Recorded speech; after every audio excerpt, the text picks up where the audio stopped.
Nitasema kitu ambacho si kipya, lakini wakati mwingine tunaweza kuwa tunakitazama na kukipita, tusione sababu ya kukifanya kwa agenda na kutaka kukijua vizuri zaidi. Kwa hiyo somo letu linaitwa, mimi ni mwalimu kama ndugu yangu Askofu Mkande. Sisi Mungu ametubariki kwa walimu, tunafundisha. Bwana Yesu asifiwe sana. Inaitwa kanuni ya kuinuliwa au kushushwa kupita wenzetu. Kanuni ya kuinuliwa au kushushwa kupita wenzetu. Ninachomaanisha ni kwamba kuna watu, kama hali zote zinafanana, mungebaki mnalingana, mungebaki ngazi ya aina moja katika vitu fulani fulani, lakini kwa sababu ambazo tutazikuta ndani ya somo, unakuta mmoja Mungu anamtoa hapo kwenye level ya wenzake, anamweka kuwa juu yao. Hicho ndicho tutakachokuwa tunajifunza. Kama sababu zingebakia kama zilivyo na hali zote zingebaki kama zilivyo, mngeendelea kuwa mko sawa. Lakini kwa sababu fulani Mungu anakutoa katikati ya wenzako, anakuweka juu yao. Lakini pia kwa sababu kama hizo pia mwingine anaweza kutolewa katikati ya wenzake ambao wangekuwa wako sawa kama hali zote zingekuwa hivyo, halafu anawekwa chini, anashushwa. Kwa kuna wanaoweza kushushwa kwa sababu hizo na kunaweza kuinuliwa kwa sababu hizo wakaenda juu ya wenzao. Haleluya.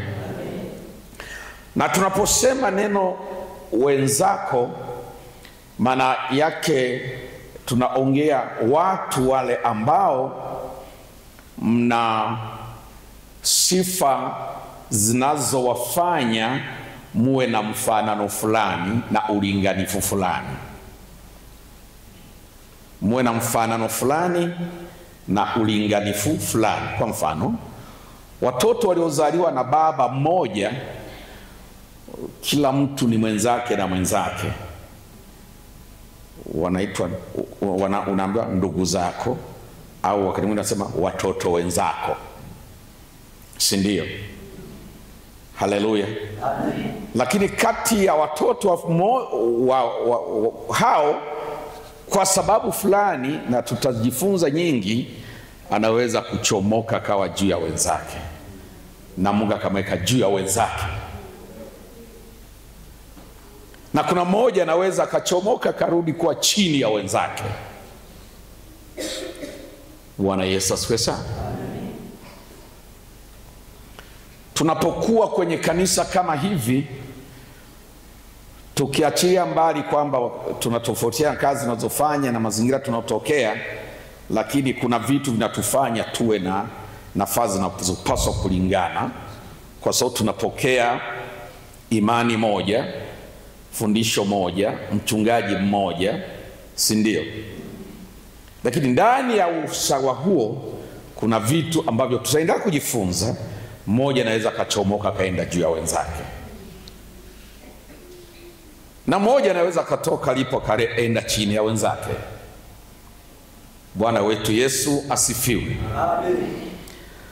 Kwa hayo ndio yatakuwa katika somo la wiki nzima, na na hakika Mungu atasema na maisha yetu, na mengine atatufikirisha, na tukifikirishwa kuna watu watainuka kutokea mahali walipokuwa, katika jina la Yesu. Amen. Bwana wetu Yesu asifiwe. Amen. Nikiwa kama naandika, unaweza kuandika namba 1, halafu neno utakaloandika hapo uliite utangulizi. Kisha andika namba 1, Neno ambalo utaandika hapo kwenye hiyo namba 1, utaandika neno linaitwa utangulizi. Bwana Yesu asifiwe. Amen. Ni utaratibu wa watu wengine kuwa juu au kuwa chini ya wenzao, uliwekwa na Mungu kwa asili. Kwa maneno mengine, Mungu aliumba viumbe vyote kwa jinsi zao, lakini akaweka utaratibu wa baadhi ya viumbe vivizidi vyenzao katika maeneo fulani fulani katika kuishi kwao. Bwana Yesu asifiwe. Na kuzidiana huku au tofauti hizi, yani Mungu namna alivyoumba, aliumba tofauti hizo ziwepo, na zipo, na nyakati zote zitakuwepo. Hata mbinguni zipo na duniani pia zipo, na hazitaacha kuwepo. Na hizo tofauti za wengine kuwa juu ya wengine na wengine kuwa chini ya wengine zina vyanzo viwili. Vyanzo vya kwa nini wengine huwa chini ya wengine na wengine huwa juu ya wengine, vyanzo vyake ni viwili kwa mujibu wa maandiko, Biblia. Haleluya. Chanzo namba 1, kiumbe husika hakina mchango, ni uchaguzi wa Mungu mwenyewe. Bwana Yesu sasa, ni kuchagua kwa Mungu mwenyewe pasipo kiumbe husika kuwa kimefanya jambo lolote lililosababisha Mungu akichague na kukiweka juu ya viumbe vyenzake. Mfano, Mungu aliumba viumbe vingi, lakini akachukua binadamu akamweka juu ya viumbe vyote. Manadamu hakuwa amefanya jambo lolote kwa Mungu lililomfanya Mungu amweke juu ya viumbe vingine na halafu vitawale viumbe vingine. Hilo kiumbe kinakuwa hakikuchangia chochote. Mfano mwingine, mbinguni kule, maandiko yanatuonyesha malaika hawako ngazi moja. Kuna wanaoitwa malaika wakuu. Tunaelewana watu wa Mungu? Kuna malaika wengine ni malaika wakuu na wengine si malaika wakuu. Manake malaika wengine ni viongozi wa malaika wengine, wana mamlaka na madaraka kuliko malaika wengine katika majukumu Mungu aliyowapa. Na Biblia haijatuonyesha mahali popote kwamba wale malaika walioheshimiwa kuwa malaika wakuu walifanya nini mpaka wakawa malaika wakuu. Ni Mungu tu kwa kuchagua kwake aliamua, akamwambia wewe Mikaeli, wewe utakuwa malaika mkuu. Mikaeli alifanya nini mpaka akawa malaika mkuu? Maandiko hayasemi. Ni Mungu tu alimfanya awe malaika mkuu. Bwana Yesu asifiwe. Na wengine wakuu waliopo, tungekuwa kwenye theolojia tungeorodhesha malaika wanotajwa, lakini hatuko huko. Lakini Biblia itosha kusema kwamba kuna malaika wakuu na kuna wengine si malaika wakuu. Bwana Yesu Kristo asifiwe sana. Haleluya. Kwa mfano, ukisoma Wathesalonike kitabu cha kwanza au waraka wa kwanza sura ya 4, ukasoma na Yuda sura ya kwanza na mstari wa 9, hizo tofauti za malaika utazikuta. Wathesalonike waraka wa kwanza sura ya 4 na mstari wa 15 na 16 inatuonyesha ile siku Yesu anakuja kunyakua kanisa, watakaopiga ile sauti, wakati mwingine tunaita tarumbeta, sijajua kama kutakuwa na sauti zingine labda nyimbo na nini vyovyote vile, lakini tunafahamu sana kitu kinaitwa tarumbeta. Nataka usome hapo, inasema kwa kuwa tuambieni haya kwa neno la Bwana, kwamba sisi sote leo hai tukausalia hata wakati wa kuja kwake Bwana, hakika hatutawatangulia hao waliokwisha kulala mauti, kwa sababu Bwana mwenyewe atashuka kutoka mbinguni pamoja na mwaliko na sauti ya malaika gani? Mkuu.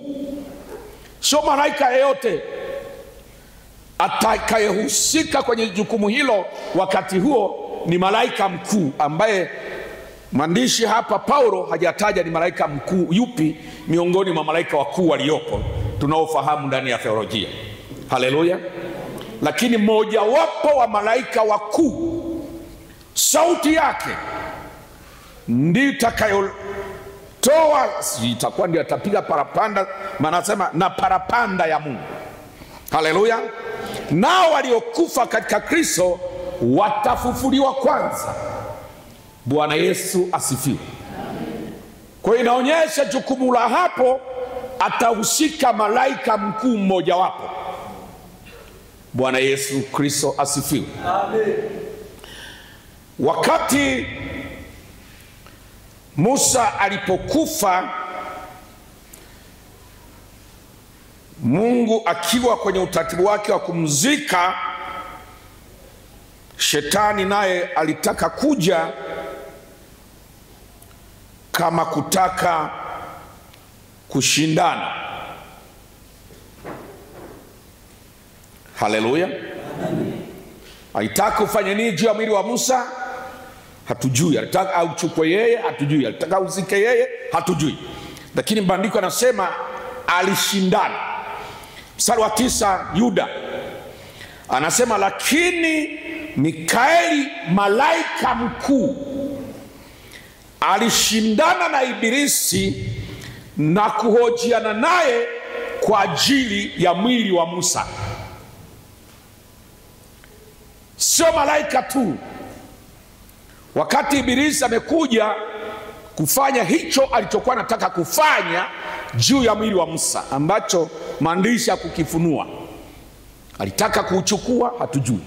Alitaka kuuharibu? Hatujui. Alitaka uzike yeye? Hatujui.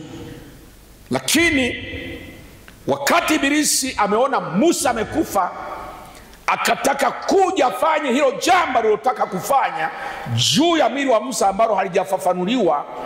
Malaika mkuu ambaye anaitwa Mikaeli akaja kushindana naye, akaja kumpinga Ibilisi juu ya hicho ambacho alitaka akifanye kwenye mwili wa Musa.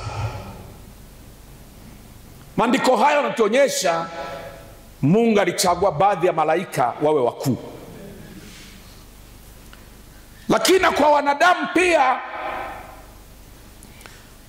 kuna aliowafanya wakuu bila kuwa wao wamefanya jambo lolote.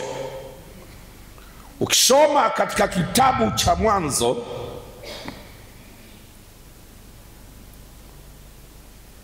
Warumi sura ya 9 mstari wa 9 mpaka wa 13, Biblia inaongelea habari ya ule ukubwa aliopewa Yakobo juu ya ndugu yake Esau.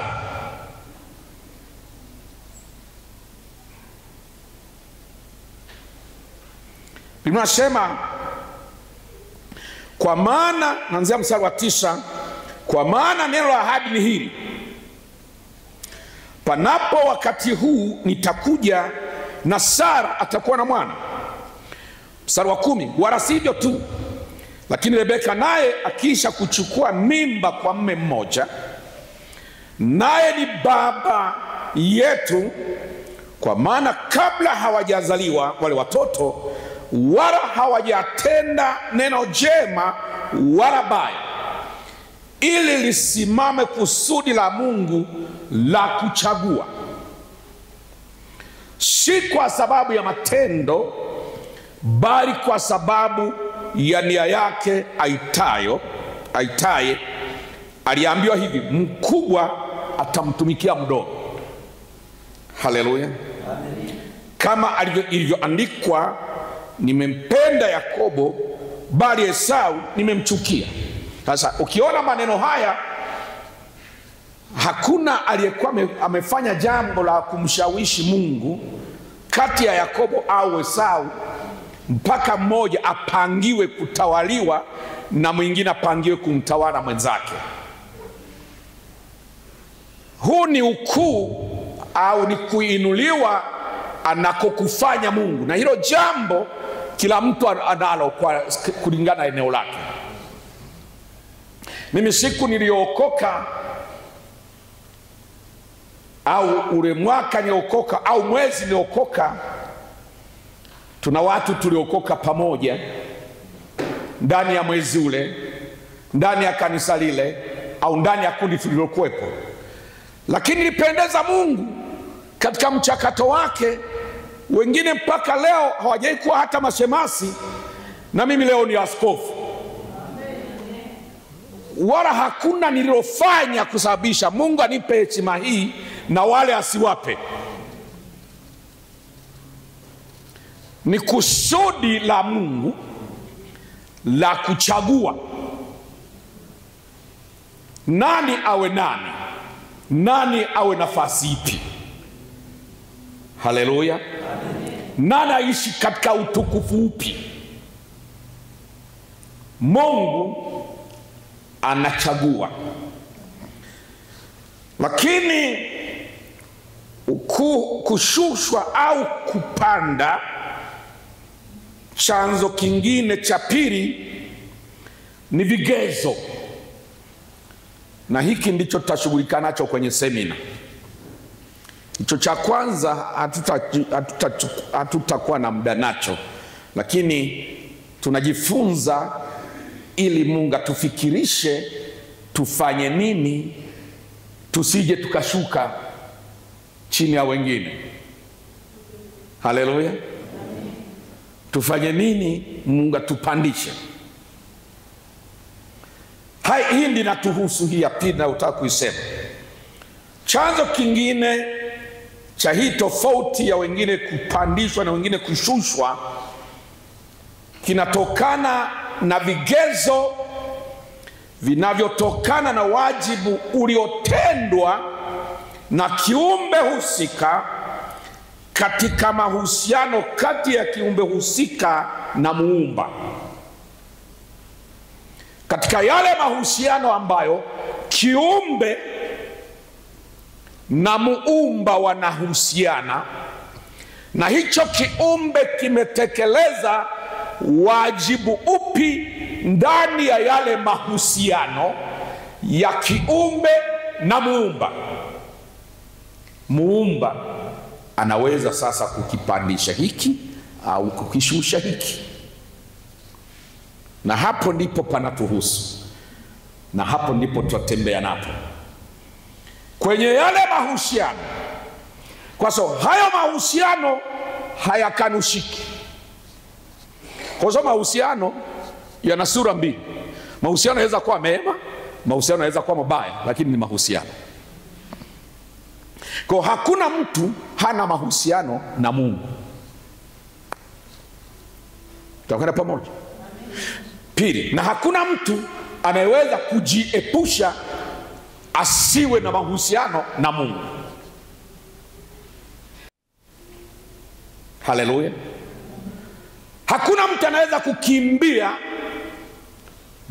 au kupuuzia mahusiano kati yake na Mungu. Mahusiano kati ya Mungu na mwanadamu aliyemuumba yapo na si chaguo. Yapo tu. Yanaweza kuwa mabaya au mema, lakini yapo.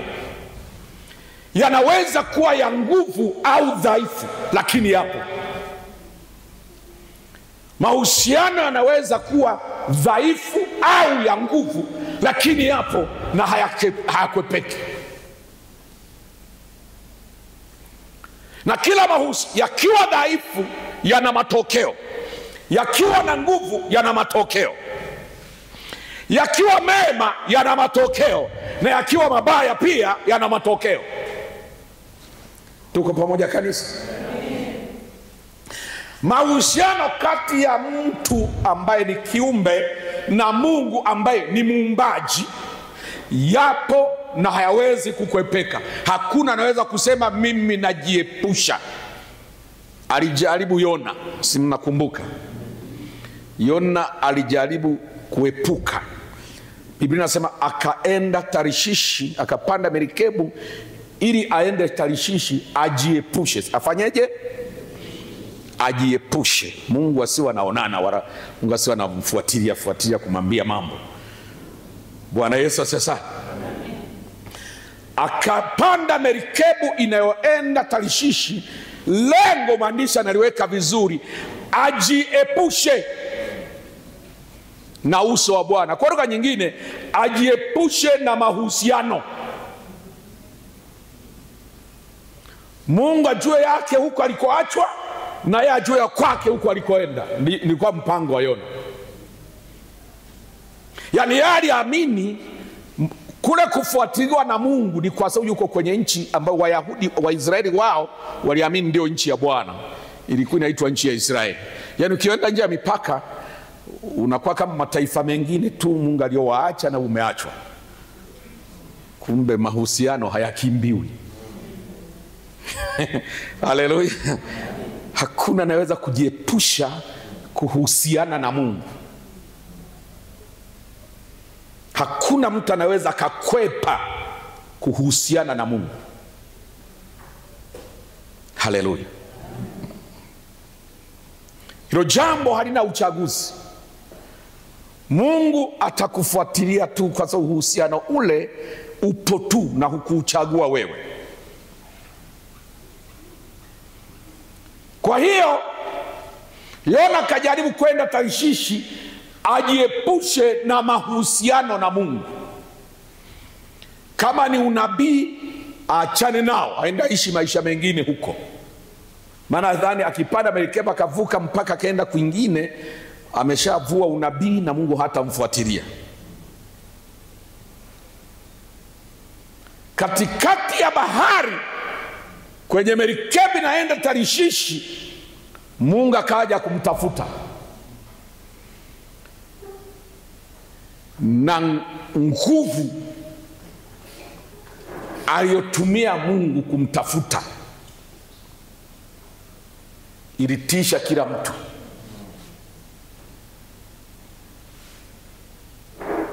Ikanikumbusha story moja, wale wazee wa zamani wakati wanasimulia hadithi. Sasa mama yetu alitusimulia hadithi ya mtu mmoja, vijana wawili wa kike na wa kiume walikuwa wamefiwa mama yao wakambo, wakawa singizia kesi fulani mle kwenye kijiji.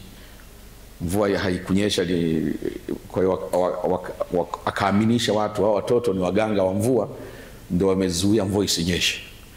Kijiji kikawafukuza. Walikiwa mapolini huko, ni hadithi lakini wakiwa mapolini huko wakashikwa kiu. Sasa wakakuta mahali kuna maji, kumbe ni simba amepita hapo akakojoa mkojo. Yule kijana wa kiume akaunywa, mara kageuka kuwa simba dume. Ndugu yake yule kalia, na ndugu yangu, na utanila tena na wewe? Yule simba akamwambia siwezi kukula, wewe ni ndugu yangu. Wakaenda mahali akamficha juu ya mti. Simba kaenda kuwa anamtafutia chakula, sasa anamletea. Amemwacha dada yake juu kwenye mti. Sasa siku moja windaji wakamkuta, wakamchukua. Simba alipokuja akakuta ndugu yake hayupo, mkwara alioenda nao kule walikompeleka alinusa akajua walikopita mpaka aliko. Ile kivumbi aliyokuja nayo kumtafuta dada yake, kila mtu alitikisika. Aliokoa ni huyo dada yake, kwa sababu alikuwa yuko salama. Kumbe walikuwa ni watu wema tu, wamemchukua, wanataka baadaye wamwozeshe kwa mfalme wao. Hicho ndicho kiliwaokoa. Ilibidi atoke nje mwenyewe amwambie ndugu yake, tuliza, usije kwa ukali, niko salama, usitisha. Bwana Yesu asifiwe. Mungu aliingia baharini. Kitisho alichoingia nacho Anatafuta mtu anayetaka kuvunja mahusiano naye, anayetaka kucheza na mahusiano, anayetaka kukimbia mahusiano, anayetaka kuvuruga mahusiano, anayekwepa wajibu wake ndani ya mahusiano. Mungu anamtafuta mtu anayetaka kukimbia wajibu wake ndani ya mahusiano yake na Mungu, mtu anayetaka kuterekeza nafasi yake kwenye mahusiano yake na Mungu. Mungu hakwenda kwa upole. Haleluya. Mungu alikuja na kitisho cha ajabu. Bahari kavurugika, bahari kakasirika. Maandiko mengine katika Zaburi anasema Mungu huaga anapuliza pumzi tu ya kutoka kwenye pua yake, ni upepo hauna mfano wake. Merikebu ili kayumba yumbi, katupwa huku katupwa huku, watu wakajua maisha hatuna tena. Kichosalia ni meli kuvunjika vipande vipande, kwa sababu ule msukosuko haukuwa mdogo.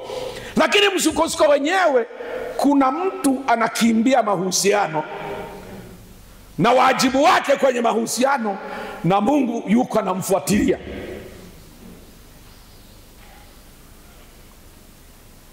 Watu wakaanza kuomba. Mle ndani kila mtu ana Mungu wake. Walikuwa ni watu wamekutana, kila mtu ana safari yake, wote anakwenda Tarshishi, wengine kibiashara, wengine kwa ndugu na kadhalika. Wako hapo.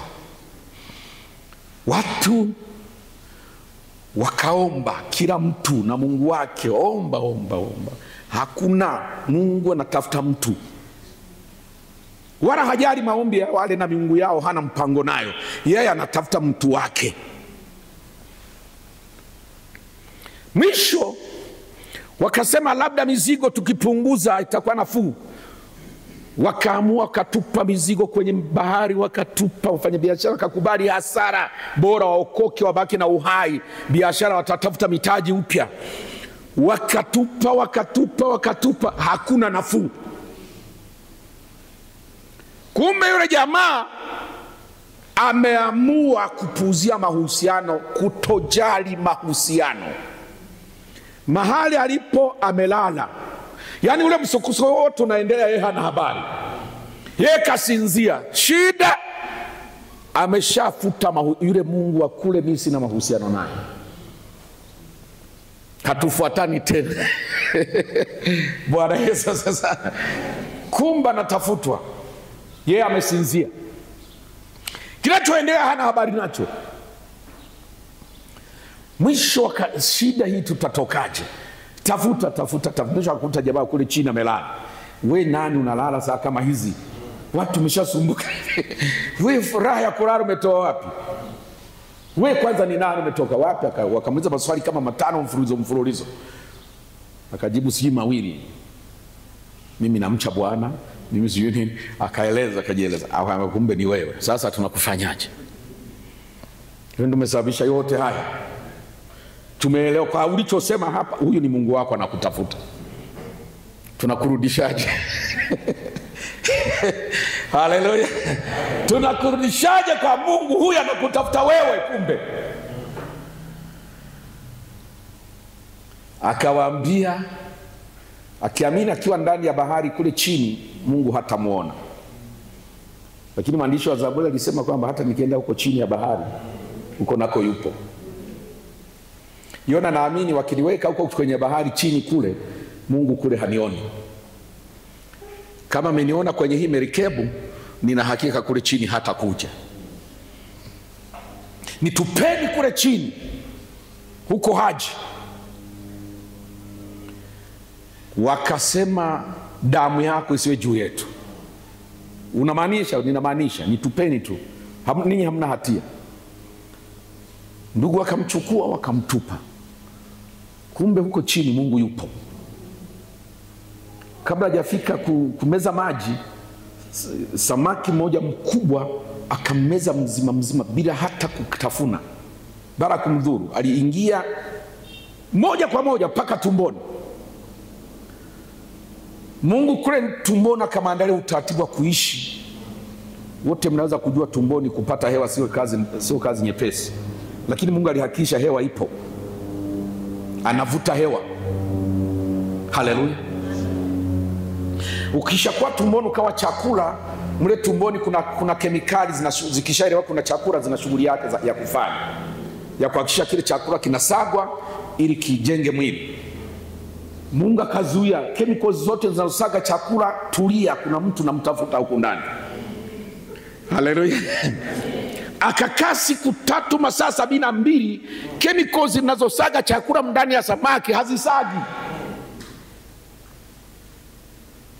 Hewa inaingia ya kumtosha Yona, anavuta. Angekuwa mimba ya samaki tungesema anatumia kitovu. Sasa yuko kwenye tumbo la chakula. Bwana Yesu asifiwe sana. Lakini hewa ya kutosha anapata.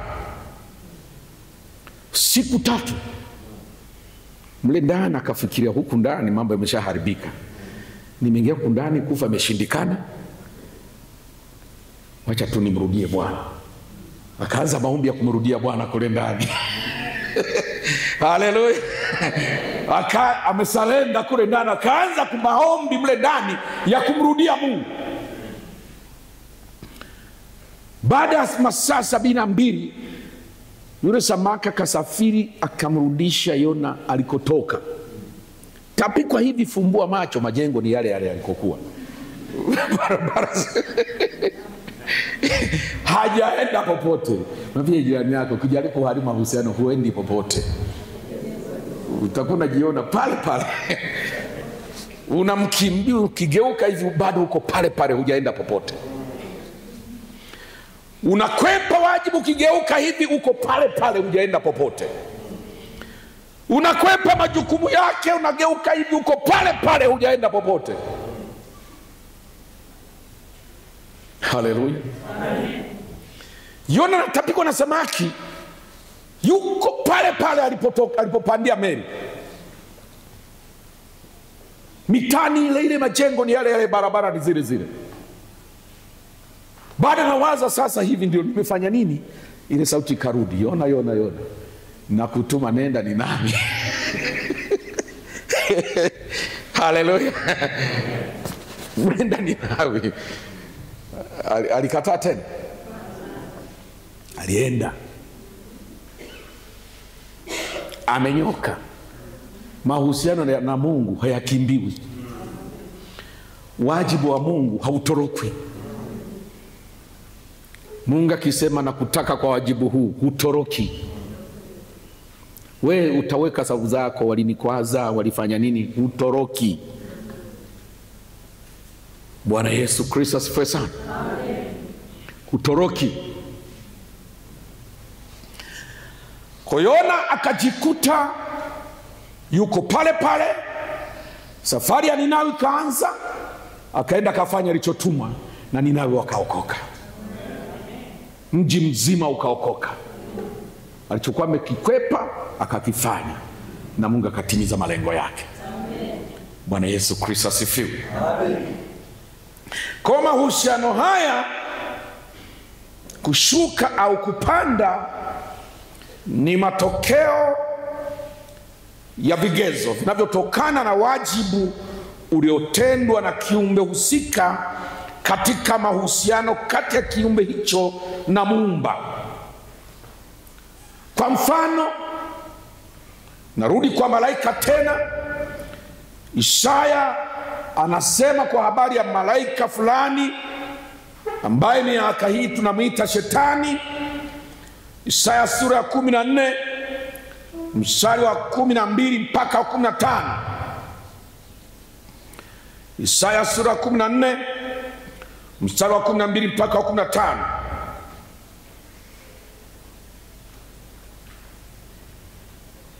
Huyu malaika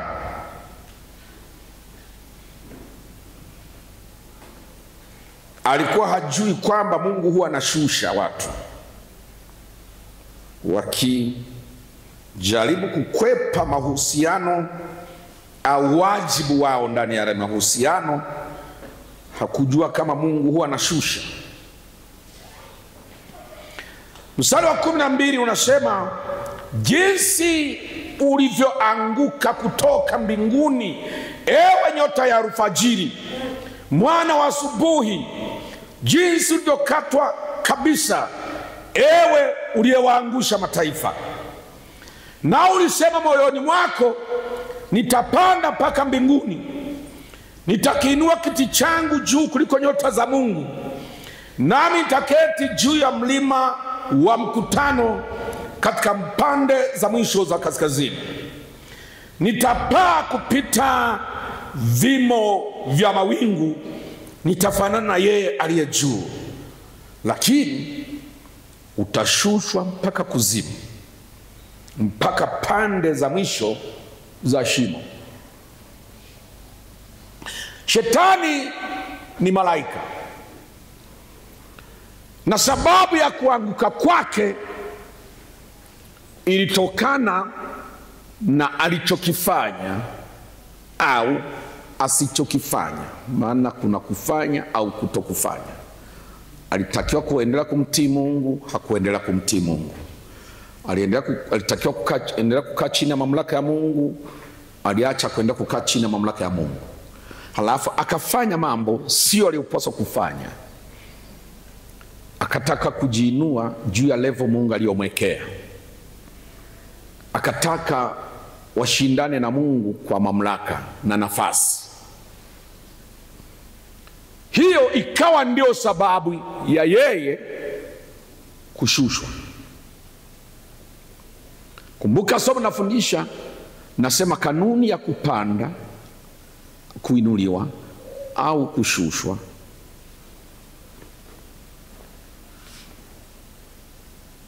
Kanuni ya kuinuliwa au kushushwa kupita wenzetu. Kwa malaika huyo ambaye leo tunamwita Shetani, akashushwa chini ya malaika wote. Na si tu chini ya malaika, chini hata ya wanadamu. Maana wanadamu tuliokaa katika Yesu tuna nafasi za juu kuliko Shetani. Shetani ameshashushwa tangu Yesu alipokufa msalabani. Utawala wa Shetani juu ya wanadamu wote ulianguka. Lakini pia kabla ya wanadamu kutenda dhambi, pia wanadamu walikuwa wameumbwa wakiwa na mamlaka juu ya Shetani. Sema tu walikosea, wakadanganywa, wakauza ile mamlaka, wakajiweka chini ya Shetani. Lakini ashukuriwe Yesu, alikuja kufanya yale mapinduzi. Akaangusha kabisa ufalme wa Shetani na mamlaka zake zote, akazirudisha tena chini ya mwanadamu, na mwanadamu katolewa pale chini akawekwa juu. Kwa wale wote mliokuwa mnaogopa Shetani, naomba elimu hiyo wasaidie. Huna sababu ya kuogopa Shetani tena. Tangu Kalvari, kwenye msalaba, kukiona kuna mtu anakuonea, anatumia vinguvugu vya giza, vipepo hivi, mwambie, yani wewe hata sikuogopi. Labda uite bosi wenu Shetani, yule ndio tunashughulika naye, ninyi ni wadogo mno. Haleluya. Unamwambia hata bosi wenu yuko chini yangu. Sasa ninyi mnatoka wapi? Kuna vinguvu vinakuja wanataka kutesti biashara zako, vishughuli vyako, ndoa yako na nini, afya yako. Unaambia Shetani, unaambia huyo si ni mchawi, si ni vitu vipepo gani, na viambia ninyi ni wadogo mno. Hata bosi wenu tu aliyewaajiri naye pia yuko huku chini. Maandiko yanasema Mungu mwenyewe atamseta Shetani. Sio wachawi. Shetani, yani yule mwajiri wa wachawi, Shetani atamseta Shetani chini ya miguu yenu. Sasa kama shetani yuko chini ya miguu, mchawi yuko wapi? Haleluya. Jina la Yesu libarikiwe. Huyo si ndio hata hatuzungumzi kabisa. Haleluya. Na kuseta sio tu kumweka chini, ni kumweka chini. Ile neno kuseta na maanisha kumbana, yani kumkandamiza. Haleluya. Unamkanyaga na si kumkanyaga tu, unakandamiza. Bwana Yesu asifiwe sana. Kwa shetani akaanguka namna hiyo, na haikuishia shetani. Biblia ikasema na hata malaika wengine.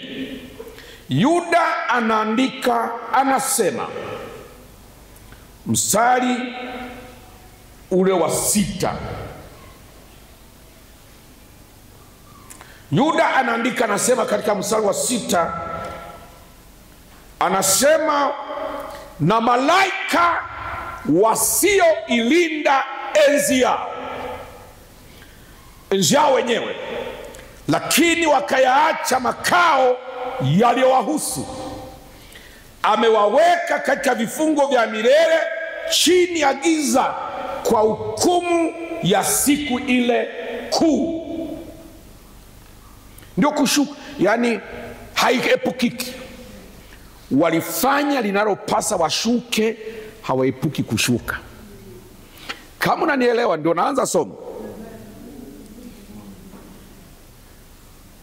Kila anayefanya linalopasa kuinuka, Mungu anamuinua. Na kila anayefanya linalopasa kushuka, anashuka. Na Mungu hana upendeleo. Anayefanya linalopasa kuinuka, hata wangetokea wenye nguvu wote duniani wakaja kusimama mbele wamzuie, anapanda huku wanamtazama. And they have nothing to do about it. Hawana cha kufanya kabisa juu ya hilo. Hawawezi kuzuia. Mungu anapandisha mtu mbele ya watu, wanamtazama hivi hivi, na wamefanya kile wanachofanya wamzuie, haiwezekani. Anainuka hivi hivi, wanamtazama. Anatukuzwa hivi hivi mbele yao, na watamtazama. Maneno hayo mimi nayasema, nimeyaona sana kwenye maisha yangu. Nimeyaona, nimeshakutana watu ambao wamefanya kila aina jitihada, yani niishe, halafu naendelea kupanda hivi hivi mbele yao. Kila anayefanya linalopasa Mungu kumwinua, anainuka. Na kila anayefanya linalopasa Mungu kumshusha, hata angetetewa na dunia nzima, anashuka hivi hivi, wanamuona. Watafanya kila wanalofanya wazuie. Wataomba maombi yote. Watapigiana simu, msaidie fulani, msaidie fulani, msaidie fulani, msaidie. Hakuna kitu. Anashuka hivi hivi, wanamwangalia. Na jitihada za kuzuia sishuke wanafanya, na anashuka, wanamwangalia hivi hivi.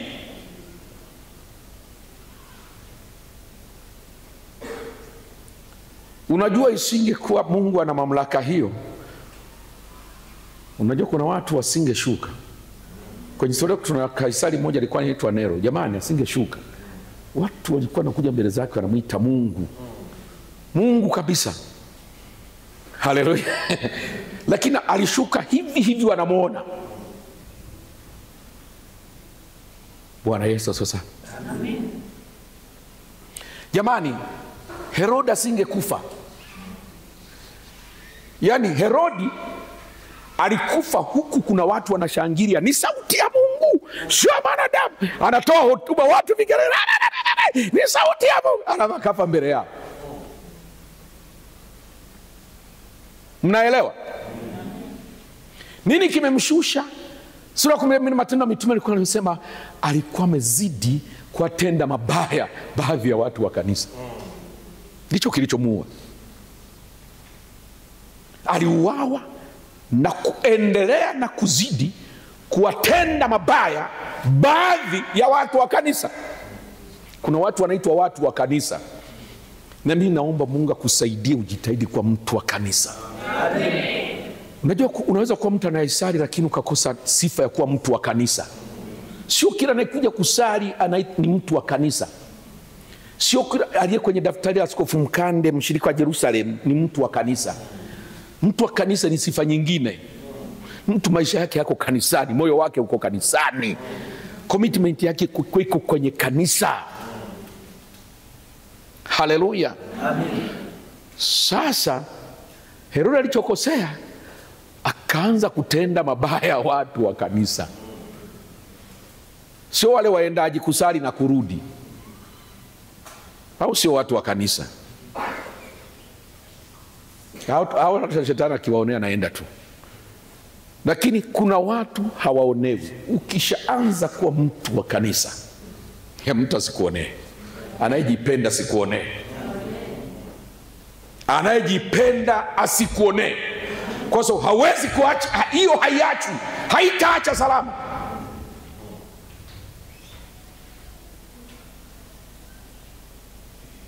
Heroda kafa, watu wanasema ni sauti ya Mungu, na yeye akisikia ni sauti ya Mungu, mkali wa kuongeza hoja za hotuba, anatoa hotuba, sakaanguka.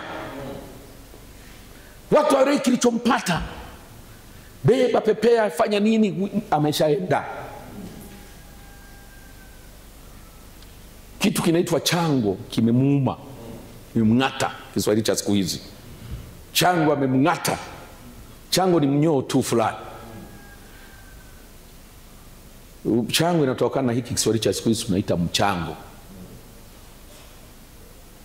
Mchango. Bwana Yesu sasa kamng'ata. Akafa mbele ya watu wanaoshangilia sauti ya Mungu.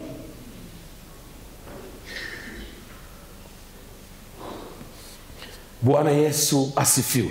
Amen. Bwana Yesu Kristo asifiwe sana. Amen. Haleluya. Amen. Kwa hiyo ambaye amefanya linalostahili kushuka, hata dunia nzima ingejitahidi kasimama yote kumshikilia baki juu, anashuka. Na aliyepangiwa kuinuka, hata dunia nzima ingesimama kakandamiza sipande, anapanda. Watu walilizuia kanisa enzi za Matendo ya Mitume. Kanisa ndio linazidi kuchanua. Bwana Yesu asifiwe sana. Haleluya, haleluya. Kwa Biblia inasema malaika wasiolinda enzi yao Mungu akaweka kwenye vifungo vya giza. Maneno hayo hayo yamerudiwa na Petro pia, na ameyasema katika sura pili, waraka wa pili, sura ya pili na mstari wa 4.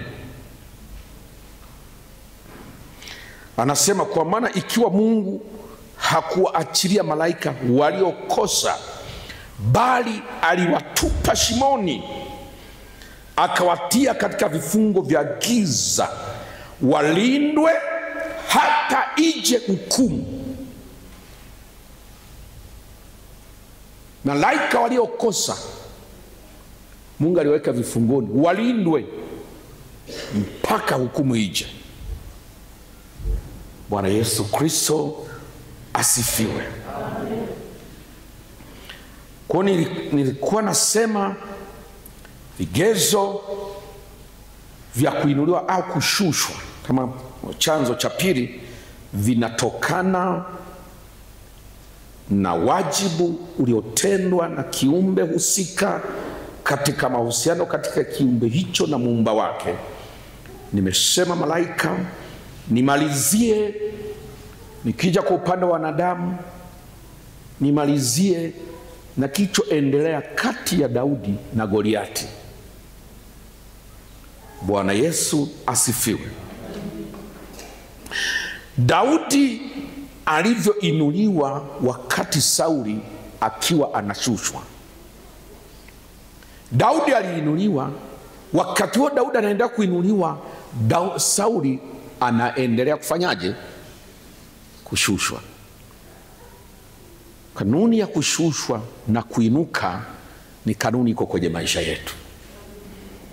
Unaweza kuituza ukaidhani haipo, lakini ipo. Ni bora kuizingatia. Haleluya, watu wa Mungu. Ni bora kuizingatia kwa sababu Mungu ameweka iwepo na ipo, na haiwezi kuondoka kwa utashi wa mtu. Ipo, ninatenda kazi. Kwa nini Mungu anasema maneno haya? Anasema maneno haya kwa sababu mimi najua Mungu hasemagi bure. Ni kwa sababu kuna watu anataka wainue. Kuna watu Mungu anataka aweke juu ya wengine, pengine kwenye uwanda wenu wa biashara mnaozofanya huko, na katika nyanja zingine zote ambazo zinagusa maisha yenu. Kuna kanuni Mungu anazungumza hapa, na atazungumza kwa siku 5 zilizosalia, na nafikiri baada ya muda mfupi, ni swala la wiki kadhaa na miezi kadhaa, kuna watu watakuwa na shuhudia matokeo. Bwana Yesu asifiwe.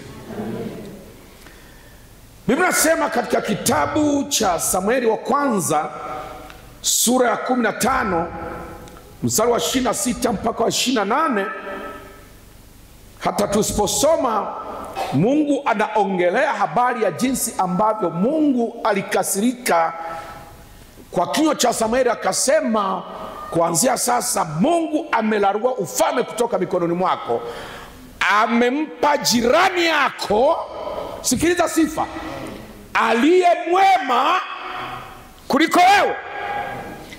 Aliye mwema kuliko wewe atainuka juu yako, atakuwa juu kuliko wewe. Kwa kuwa ni mwema kuliko wewe, atakuwa juu pia kuliko wewe.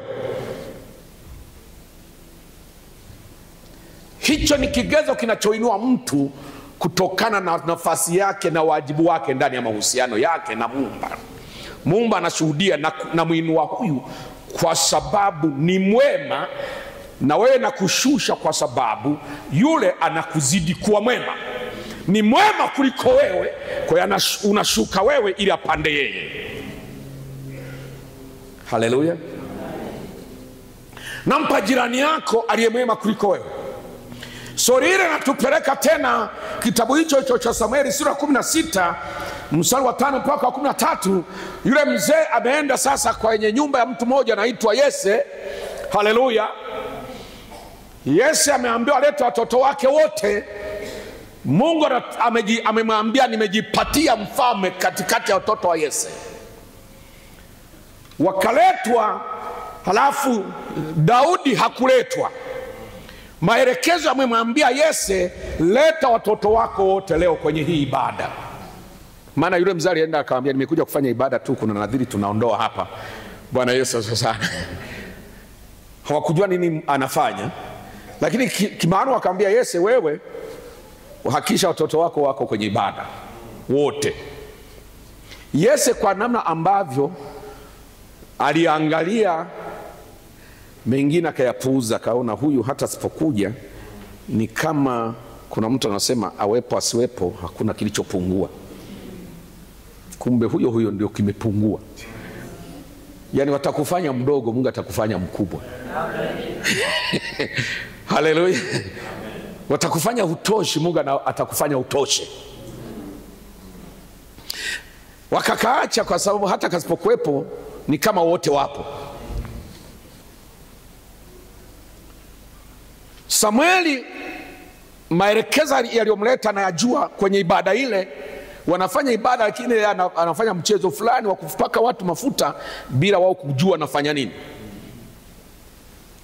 Ili Sauli asije kajua, maana aliambia Sauli alisema Sauli anaweza kumuua.